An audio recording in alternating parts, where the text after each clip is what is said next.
ውይይቱ ቢደገምበት ፖለቲካ እና የሚሰራው ነገር ከኛም ከእናንተም በአሁኑ ሰዓት አሁን እሱ አይጠቅመንም። ለእኛም ለእናንተ በእኛም ወገን በእናንተም ወገን አይጠቅመንም።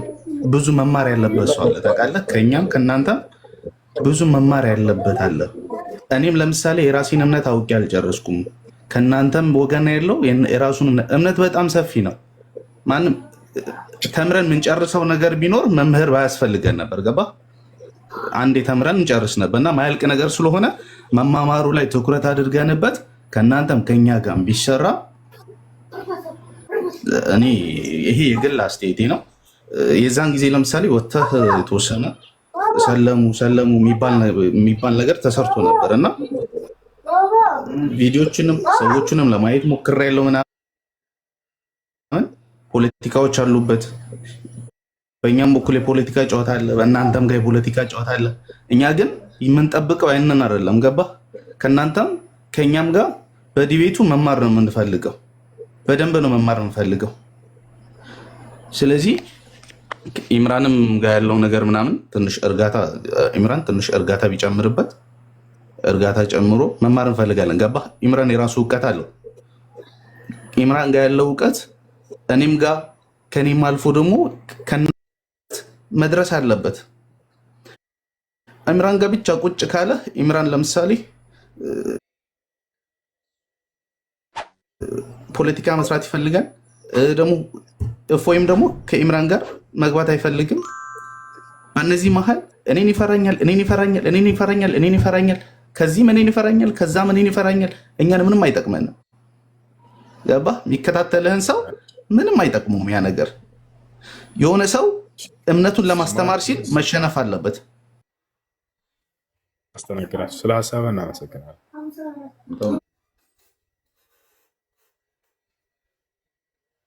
በቃ ሀሳቤን ከሰጠውኝ በቂ ነው። ብትደግሙልን እንትኗን ዲቤቷን በቅንነት ለሁላችንም እንድንማርበት ብትደግሙልን ችግር የለም። ምንም ችግር የለም። ሄደህ ንገረው። በሁሉም ሰዓት ያለን እኛ እሱንም እንደዚህ ብለህ ንገረው። ችግር የለውም። ጥሪ እያቀረብናቸው ነው የእኛ ልጆች፣ እነሱ ግን እንትን አይልም። ለማንኛውም ይዛቸውና ችግር የለም። እደግማለን። ጠቁመህ እረስቱ ምን ነበር ታስታውስ ከሆነ ልንጓይ የነበረበት ነቢያት ማንን ነው የሸበኩት? በነቢያት የተሰበከው አላህን ነው ወይስ እግዚአብሔር? በጣም ከእሱ ስንነሳ ጊዜ የመጀመሪያ ሰዓት የእርሱ ነበር። ምናልባት ተከታትያለሁ ስላልክ አምላክህ ማን ነው ስለው ጊዜ ያህዌ ነው አምላክ ያለ። እሺ በጣም ጥሩ። ያህዌ የነቢያቶች አምላክ ኢየሱስ ክርስቶስና ሐዋርያቶች የሰበኩበትን አንድ ጥቅስ አውጥተህ አሳይ ብዬው አንድም እንዳላሳየ ታውቃለህ? አንድ ጥቅስ ለታሪክ አምላኩን ሳይሰብክ ነው የወጣው። ሙሉ በዚያ ሁሉ ሰዓት አምላኩን ሳያሳይ ነው የወጣው። እኔ ተራዬ ሲደርስ ጊዜ አምላክ አላህ ነው አልኩኝ። አምላክ አላህ ነው ብዬ ነብያቶች አላህን እንደሰበኩ ከቁርአን ሁሉ ሳሳይ ጊዜ ስናገር ጊዜ እሱን ማስረጃ እየተናገርኩ ሁሉንም ነብያት አይ ይሄ እኮ ሙስሊሞች ብቻ የሚያውቁት ነው፣ አላህ በሙስሊም አረቦች ዘንድ ብቻ ነው አለ። ወዲያው ለዛ መልስ ሰጠሁት። በቀጣዩ አይደለም በገዛ መጽሐፍ ቅዱስ ላይ የአረብ ክርስቲያኖች አምላክን አላህ ነው ብለው የሚጠሩት ብዬ ከብሉይ ኪዳን አንድ ጥቅስ ከአዲስ ኪዳን አንድ ጥቅስ ለናሙናነት ያክል ሁለት ጥቅስ አሳይቼዋለሁ። እዚያ ላይ ምንም መልስ አልሰጠንም። እርሱ ግን የገዛ መጽሐፉን የገዛ አምላኩን ያህዌን ክርስቶስና ሐዋርያቶች ያህዌ አምላክ ነው ብለው የነቢያቶች አምላክ የሰበኩበትን አሳየ ብዬው ሳያሳይ ነው ሄደው። በዚያ ነው ያለቀው። ስለዚህ ይሄ ምንም ፉከራና ምናምን የሚያስፈልገው ነገር አይደለም። ተበልተዋል፣ ተሸንፎላቸዋል። አሸናፊ ማለት በዚያ ሰዓት አረስቱን መሰረት አድርጎ አምላኩን የገለጸ ሰው ነው። አምላኩን የገለጸበት አንድ ጥቅስ አንተ ትሰጠኛለህ? እንደው ቪዲዮውን ሄደህ አይተኸዋል? ያህዌ አምላኬ ነው ባለ ጊዜ ያህዌ አምላክህ እንደሆነ የሰበከበትን አንድ ጥቅስ አምጣ ብዬው አንድ ጥቅስ ሊያመጣ አልቻለም። እዚያ ላይ አልቋል። አንደኛ እሱ ነው። በዚህ ላይ ሀሳብ አለህ? ያህዌን የሰበከበትን ጥቅስ ታገኛለህ? ከቪዲዮ ላይ ይዘህ ትመጣለህ? እኔ አሁን እዛ ስር አልገባም። ሌላኛው ነገር ምን መሰለህ? ሁለተኛው ነገር የምጠቁማችሁ እንደለመደው እስከዛሬው የሆነ ሐዲስ ያነሳና እዚህ ላይ የራሱን ሀሳብ ይሰጣል። ብዙ ጊዜ ተሳዳቢ ነህ ሲሉት ጊዜ አይ ተሳዳቢ አይደለም የተጻፈውን እንጂ አያነብም ይሉ ነበር የሱ ተከታዮች። እሱም እኔ የተጻፈውን እንጂ አላነብም አልሳደብም ይል ነበር። ስድብ ማለት ምን ማለት እንደሆነ መጀመሪያ ልንገራቸው። ስድብ ማለት በአምላክ ቃል ላይ እና በነቢያት ቃል ላይ ተመርኩዘህ በዚያ ላይ ምንም አይነት ከዚያ ላይ የራስን ሀሳብ መጨመር ማለት ነው። ልብ በሉ፣ የራስን ሀሳብ ጨምረህ አምላክንና ነቢያትን ማንጓጠጥ ነው። ይሄ ነው ስድብ ማለት። ከዚያ መካከል እዚያው ወዲያው ሲጀምር ጊዜ ምን አለ ታስታውሱ ከሆነ የሆነ ጥቅስ ያነሳና እዚህ ላይ ያለና በቃ አላህ ሰይጣን ነው ብሎ መናገር ጀመረ። ታስታውሳለህ? እንዲህ ብሎ እንደተናገረ በውይይቱ ላይ ተው አልኩት፣ አስቆምኩት። አላህ ሰይጣን ነው አትበል፣ የአይነት እንትን ይቅርብህ። አሁን ሁሴን ፊት ነው የመጣኸው፣ ደሱ ብለህ የምታልፍበት ቦታ ስላልሆንክ እንዳትደግመው። ለአሁኑ አላህ ሰይጣን ነው ብሎ የተናገረ ሊቅ ከአሁን ካነሳ ከቁርአን አንቀጽ መሰረት አድርጎ ከሊቃውንቶች አንድ ሊቅ አምጣ አልኩት። ሊያመጣ አልቻለም። ወረበል ከዕባ። ይሄ ነው ስድብ ብሎ ማለት። አሁንም ይሄ ነው እያደረገ ያለው። ቁርአን ላይ የሆነ አንቀጽ ያነሳና ሙሐመድ እንዲህ ላድርግላችሁ ይላል፣ አላህን እንዲህ ላድርግልህ፣ አላህ እንዲህ ነው ይላል። ይሄንን አያስቆሙትም ሰዎች ቤቱን ዘግቶ ስለሆነ። አሁን ግን ሁሴን ፊት ነው የመጣኸው፣ አላህ ሰይጣን ነው ያለ አንድ ሊቅ አምጣ አልኩት። ለዚህም ቪዲዮ ሂደህ በደንብ እየው፣ ምንም መልስ ነው መጣ። ሶስተኛ በዚያው መካከል ጀመረና እንዲህ ሚጢጥየው አይሻ አለ። ተው እንደሱም አትበል፣ ሚጢጥየው አይሻ ብሎ የተነገረ አንድ ሐዲስ ቦታ ላይ ካለ አሳየን። ይሄን ማለት ነው። ከዚያ በኋላ ሌላ ምን አለ? አላህ ሰማይና ምድርን ከመፍጠሩ በፊት ቁርአን ይቀራ ነበር አለ። እንደለመደው ቤቱ ضعيف ሐዲሶችን ደካማ ሐዲሶችን ማውራት። እኔ ሐዲሶችን በደንብ አድርጌ አውቃቸዋለሁ። አሁንም እንዲሁ ضعيف ሐዲስ ነው፣ ውሸት ሐዲስ ነው ያሳየኸው፣ ይሄ የተናገርከው ብዬ ወዳው ይሄንን አውጥቼ ያሳየሁኝ፣ ያው ضعيف ሐዲስ ነው አትዋሽ። ይሄ እንዳላዋጣው ሲያቅ የትኛው ቁርአንና ሐዲስ ላይ እንደለመደው በፍልስፍና መናገር እንደማያወጣ ስላወቀ ይሄንን ተወና አላህ እግር አለው ጭንቅላት አለው ማለት ጀመረ። እንደገና አሁን ወደሚያወጣ ሂድ። ገብቶሃል አይደል? ያ ላይ ደግሞ ምን ነበሩ አብዛኛዎቹ ነገሮች እነዚህ አሁን ከርዕስ ውጪ ናቸው። ለምሳሌ እሱ አሁን ከርዕስ ውጪ የሄደበት ሁኔታ ልንገርህ። ርዕሱ ምን ነበር? ነቢያቶች የሰበኩት ነቢያቶች ስለ አምላክ የተናገሩትን የገለጹትን ተገልጿል ብሎ ትክክለኛ መልስ ይሄ ነው። ነቢያቶች ያልገለጹትን ነገር ደግሞ አልተገለጸም ማለት ይሄ ነው ትክክለኛው መልስ ማለት ነው። አሁን አንተ ልጠይቅህ፣ አምላክ በመለኮታዊ ማንነቱ ተገልጦ ያውቃል ለፍጥረታት? ቢገለጥ እንደው ሰዎች ከእርሱ ፊት መቆም ይችላሉ? አምላክ ተገልጧል ብለህ ታምናለህ? በመለኮታዊ ማንነቱ ተገልጧል አምላክ? እኛ በስጋ ተገልጧል ብለን እናምናለን። መለኮታዊ ማንነቱ አብ ለምሳሌ ተገልጧል ለፍጥረታት ብለህ ታምናለህ? እኛ በደንብ ስላላነበብኩኝ ምናልባት እኔ ላስነብብህ። አብ አልተገለጠም። ዮሐንስ ራሱ ተናግሯል፣ ነቢያቶች ተናግረዋል። የነቢያቶች ስብከት ነው አደላ ርዕስቱ። ዮሐንስ ወንጌል ምዕራፍ 1 ቁጥር 19 ላይ ምን ይላል? እግዚአብሔርን ያየው አንድስ እንኳ የለም ማለት። ኢየሱስ ክርስቶስ ዮሐንስ ወንጌል ምዕራፍ 5 ቁጥር 37 ላይ ምን አለ? አምላክን አንዳችሁም እንኳን አላያችሁትም አለ። እግዚአብሔር ራሱ ስለ ራሱ ሲናገር ምን አለ? ኢነሁ ላ የራኒ አሐድን ወየዒሽ አለ። ማንም ከቶ አይቶኝ አይኖርም ማለት። ለማንም አልተገለጠም። ኢየሱስም አልተገለጠም ብሏል። ልክ እንዲሁ ዮሐንስም አልተገለጠም ብሏል። ተቷል አይደል? ይሄ ትክክለኛው መልስ ይሄ ነው። አይ ተገልጧል አምላክ የሚል ካለ መጽሐፉን ነው የሚክደው፣ አምላኩን ነው የሚክደው። ይሄ ይመስላል። ለማንኛውም አሁን አንተ ቢደገም ደስ ይለኛል አልከው፣ ያው እስማማለሁ። በፈለግከው ርዕስ እፎይ ቪዲዮ ስራና ጋብዘኛ፣ አሁንም አለሁልህ በየትኛውም ሰዓት። ይሄ ነው። እሱ ብቻ አይደለም፣ ማናቸውም ክርስቲያኖች መምህሮቻቸው በተለይ እንደው የሚያውቁ ምክንያቱም የዛን ያነሳሁለትን ወደ 10 ምናምን ጥያቄዎች አንዱንም ሊመልስ አልቻለም። ክርስትናውንም እንደማያውቅ ከዚያ በኋላ ሰዎችን መስክረዋል። የራሱ ማን ነው ይሄ? ባለፈው ፖለቲካ ያሰራው ትልቅ ፖለቲከኛ ማን ነበረ?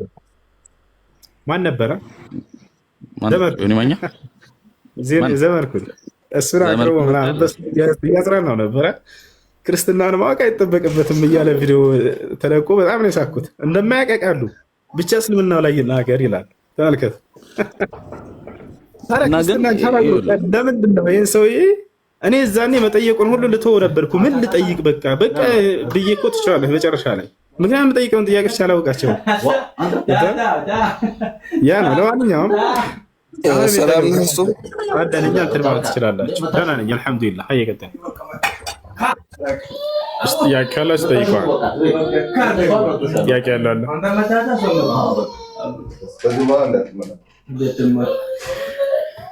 እሺ ጥያቄ ያለው አለ?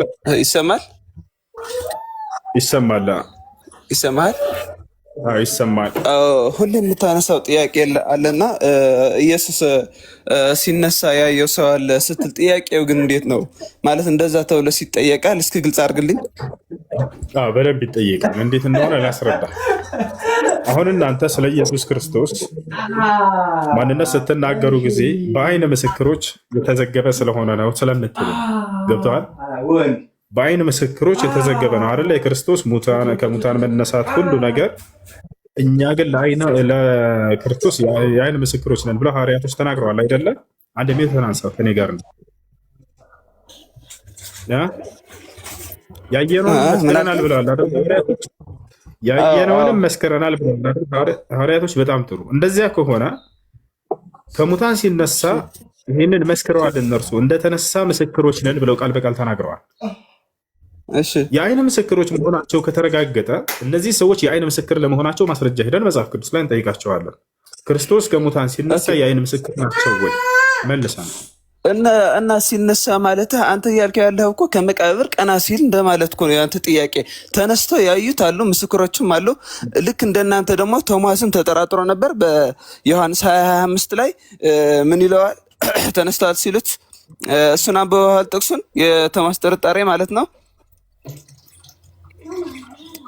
የችንካሩ ምልክት በእጆቹ ካላየሁ ጣቴንም በችንካሩ ምልክት ካላገባሁ አንዴ ሲነሳ አይት ምስክሮች ነን አሉ ሐዋርያቶች ወይንስ አላሉ? ሲነሳ ምን ማለትህ ነው? ሲነሳ ስትል አንተ ጥያቄ እኮ ግልጽና ማይጠየቅ ጥያቄ እንደዛ አይባልም እኮ። ጥያቄ ነው። ትንሣኤ ሲያደርግ የክርስትና የእምነት መሰረት ነው። ለዚያው ግልጽ ጥያቄ አይደለም። ስማኝና ሲነሳ ማለትህ ቀና ሲል ከመቃብር ማለትህ ነው። መነሳት ታዲያ ማለት ምን ማለት ነው? መነሳት ማለት እኮ እንደተነሳ እኮ ነው። እንደተነሳ ደግሞ የተጠራጠሩ ነበሩና አረጋገጠላቸው አይደል? እንደተነሳ ማለት ከተነሳ በኋላ ማለት አይደለም። ሲነሳ ማለት ነው። ሲነሳና መቃብር ውስጥ ምን ይሰራል ሐዋርያት? እሺ መቃብር ውስጥ ምንድን ነው የሚሰሩ ሐዋርያት? እስኪ ንገረኝ። ሲጠበቅ አልነበረ መቃብር ውስጥ መኖር አለባቸው አላልኩም እኔ አይደለም። እና ጥያቄ እኮ እንደዛ ነው። መኖር አለባቸው አላልኩም አይደለም። ውስጥ መኖር አለባቸው ማን አለ? ለምን ታወሻለህ? እና ሲነሳ ማለት ምን ማለት ነው? አይተዋል። ግልጽ ነው። ሲነሳ ማለት ነው ከመቃብሩ ሲወጣ እና ሲነሳ እንደተነሳ አይተውታል አይደል? እሱ መሆኑን ተጠራጥሮ ነበርና ቶማስ አረጋገጠለት አይደል? ሲነሳ አይቶታል ቶማስ ኢየሱስ ክርስቶስን እንደተነሳ ተጠራጠረና አረጋገጠለት። ያዩት ደግሞ አሉ፣ እንደተነሳ ያዩት ደግሞ አሉ። እሱ ማስረጃ እንመጣለን። ወደ ከተነሳ በኋላ የሚለው ውሸት እንደሆነ እኔ አሳያለሁ፣ አስረዳ በመጽሐፍ ላይ ማለት ነው። ግን ሲነሳ አይተውታል ወይ? ሲነሳ ማለት መቃብር ውስጥ ምን ይሰራሉ? እስንገረኝ። መቃብር ውስጥ ምን ይሰራሉ ይለኛል። መቃብር ውስጥ መኖር አለባቸው አላልኩም እኔ። እና ሲነሳ ማለት ምን ማለት ነው? እሺ ግልጽ አድርግ። ሲነሳ ማለት ከመቃብሩ ሲወጣ ማለት ነው። ከመቃብር ሲወጣ? እንዴት ከመቃብር ሲወጣ? በፈጣሪ ስም ከመቃብር ሰው አውጥቼ ላሳይህ እንዴት እንደሚወጣ ሰው ከመቃብሩ ፈንቅሎ ሲወጣ ማለት ነው። ኦኬ። እና ሲነሳ እንደዛ ያዩት የለም አንድም የለም። ስለዚህ ነው ክርስትና በዚህ መሰረት ላይ ነው የቆመው። ጳውሎስ ምን አለ መሰለህ? ክርስቶስ ግን ከሙታን ካልተነሳ ክርስትናችን ውሸት ነው አለ፣ ስብከታችንም ከንቱ ነው አለ። ታዲያ ይሄንን ሄደን ስናይ ጊዜ መጽሐፉ ላይ እኛ ለመነሳቱ የአይን ምስክሮች ነን አሉ በራሳቸው ጊዜ ሐዋርያቶች። ሄደን መነሳቱን የተነገረውን ጥቅስ ሄደን ስናየው አንድም አልነበሩም፣ ውሸት ነው አላየሁም። አይደለም ቁጥራቸው ከ5 በላይ የሚሆኑ እንትን ቅዱስ ጳውሎስ እና በአንደኛ ቆሮንቶስ 15 ከ5 እስከ 8 አንብብልኝ አንዴ። ኢየሱስ ክርስቶስ ሲነሳ ያየውን ሰው ልትነግረን? አዎ እንደተነሳ ያዩት ሰዎች እንደተነሳ ሲነሳ ያዩት ልታሳየን? እንደተነሳ ያዩት ሰዎች ሲነሳ ያዩትና ያልኩት ሲነሳ መቃብር ውስጥ ምን ይሰራሉ ብያለሁ እኮ። ውስጥ ይሰራሉ፣ ውስጥ መኖር አለባቸው አላልኩም? እንደተነሳ ያዩት ሰዎች ግን አለ አይደል? እንደዛ እሱ ታምናለህ? ሲነሳ ያዩት ያ ስህተት እንደሆነ ላስረዳህ ነው። በቀጣይ ሲነሳ መቃብር ውስጥ ምን ይሰራሉ ስንገረኝ። በፈጣሪ ስም ውስጥ አብሮት ከእሱ ጋር መኖር አለባቸው አላልኩም? ከመቃብሩ ውጭ ሆነው እሱ ትንሣኤ ሲያደርግ ያዩት የአይን ምስክሮች አሉ ወይ ከሐዋርያት ላይ? እሱ ደግሞ ነግሬሃለሁ። አንደኛ ቆሮንቶስ 15 ከ5 እስከ 8 ያለውን አንብብልኝ። እሺ ክርስቶስ ከመቃብሩ ፈንቅሎ ሲወጣ ያዩትን ልታሳየን ነው? እንግለጠው። እንደተነሳ ምን አይነት ኃጢአት ነው? እንደተነሳ ማለት አንተ ከተነሳ በኋላ የተባለውን የተወራውን ታሪክ ልትነግረን ነው ወይንስ ክርስቶስ ከሙታን ሲነሳ መቃብሩን ፈንቅሎ ሲወጣ ያዩትን ሐዋርያቶች ልታሳየን ነው? ክርስቶስ እንደተነሳ ያረጋገጡ ያዩት፣ ደጋግመው ያዩት፣ የዳሰሱት፣ አብረውት የበሉ። በቃ ሂድሽ፣ በቃ ክፈት። ትልቁ ላይ ነው ሲነሳ ያዩትን ሐዋርያቶች አሳየን። ክፍትልኝም እንትን ፈለወር የለኝም። ላንብብልህ። እሺ አንብብልን።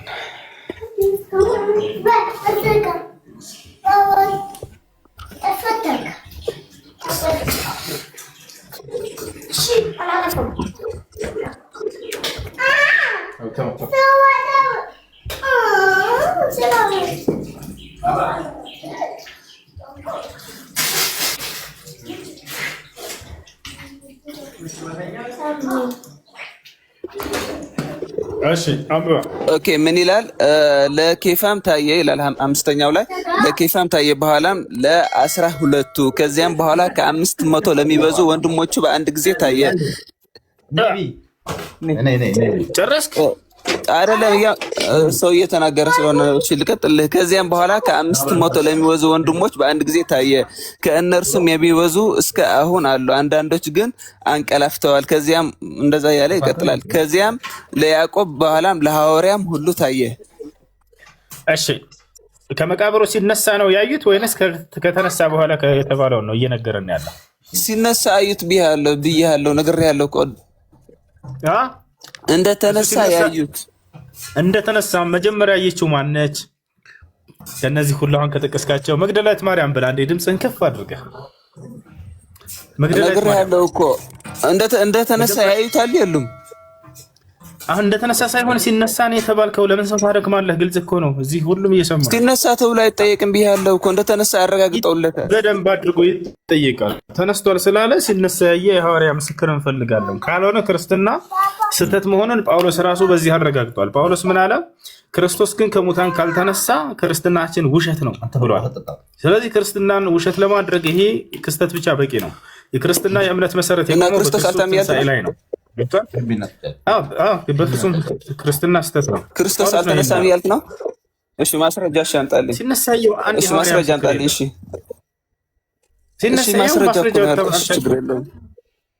ጳውሎስ ምን አለ መሰለህ?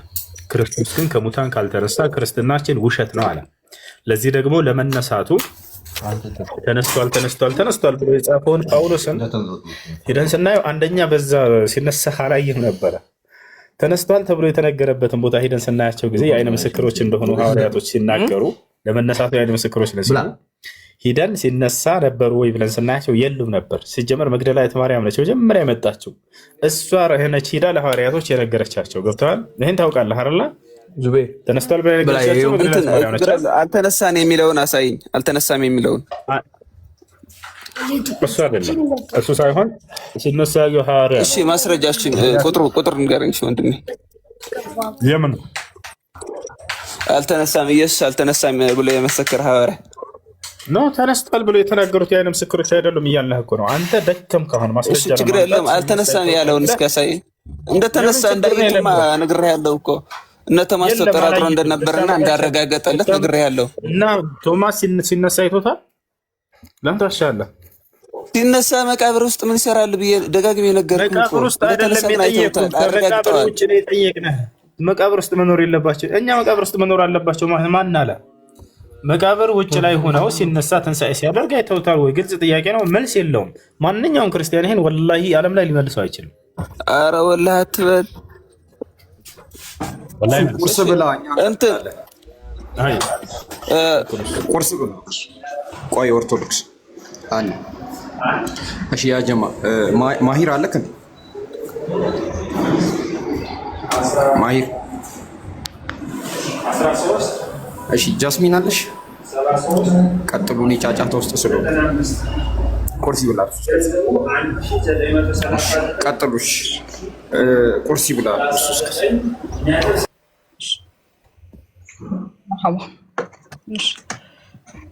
ሰላም አለይኩም ወራህመቱላሂ ወበረካቱላችሁ።